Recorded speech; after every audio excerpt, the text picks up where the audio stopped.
ঠাকুরগাঁওয়ের পীরগঞ্জের পুকুরের পানিতে ডুবে আপন চাচাতো ভাই বোনের মৃত্যু। ঠাকুরগাঁওয়ের পীরগঞ্জের পুকুরের পানিতে ডুবে সাফা ৫ ও সাফিয়া ৩ নামের আপন দুই চাচাতো ভাই বোনের মৃত্যু হয়েছে।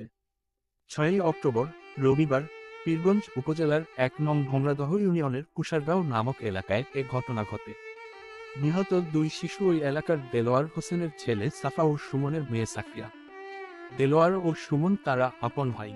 পরিবারের বরাত দিয়ে স্থানীয় ইউপি চেয়ারম্যান হিটলার হক জানান, এটি খুবই দুঃখজনক ঘটনা।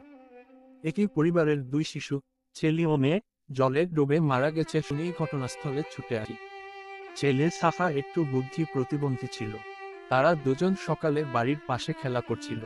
এমন সময় তাদের দুজনকে দেখতে না পেয়ে খোঁজাখুঁজি করে পরিবারের লোকজন। পরে বাড়ির পাশে পুকুরের পানিতে তাদের দেখতে পেয়ে উদ্ধার করে স্থানীয়রা। এ ঘটনায় ওই এলাকায় শোকের ছায়া নেমে এসেছে।